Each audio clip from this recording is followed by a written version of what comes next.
হতো না। আজকে আপনারা যেখানে দাঁড়িয়ে আমরা দাঁড়িয়ে কথা বলছি, আপনারা কথা শুনছেন, এই পরিবেশ কি পাইতাম? পাইতাম না। দুর্ভাগ্য আমাদের যে আমাদের ভাইরা আজকে বলতেছে আমাদেরকে 17 বছর নাকি জামাত ইসলামীকে রাজপথে দেখা যায় নাই। কথা সত্য না মিথ্যা?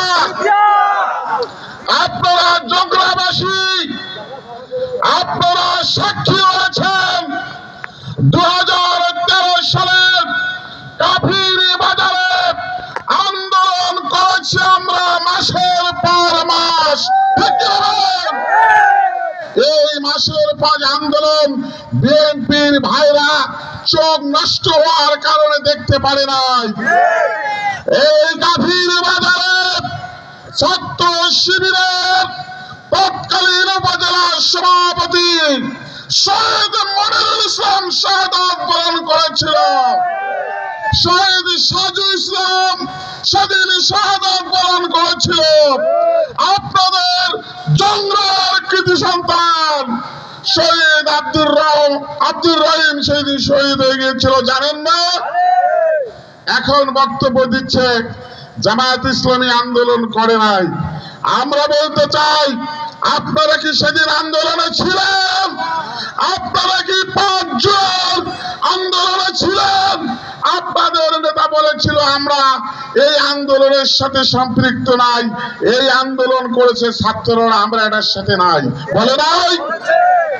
এখন যাদের আন্দোলনের ছিলেন তারা তাদের নেতাকে দেশে পেয়েছেন, তারেক জিয়া পেয়েছেন। আজকে আপনারা ওই হায়ের পক্ষে নাই, আপনারা নার পক্ষে গিয়ে প্রচারণা চালাচ্ছেন। এইটা দেশের মানুষ বুঝে গেছে, যায় নাই? তারেক জিয়া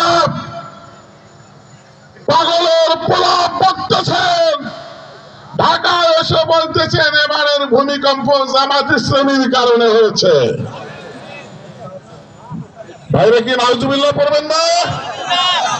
আমি তারেক সাহেবকে বলতে চাই, 17 বছর লন্ডনে ঘুমিয়েছিলেন, বাংলাদেশে কি হয়েছিল আপনারা জানেন না, আপনি জানতে পারেন নাই। কেন এ ধরনের কথা বলছেন আজকে?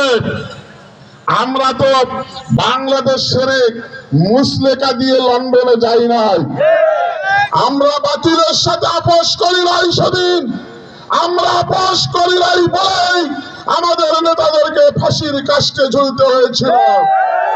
আমরা জেলার পরাকাষ্ঠ ছিলাম, রিমান্ড আমরা পেয়েছিলাম, এই থানায় এসে আমাদের উপর নির্যাতন করেছিল। আমাদের আতাউর ভাইকে গ্রেপ্তার করার পরে পুলিশ ভ্যানে তার হাত ভেঙে দেওয়া হয়েছিল, হয় নাই? কেন এই ধরনের কথা বলছেন আপনারা? আপনারা যেরকম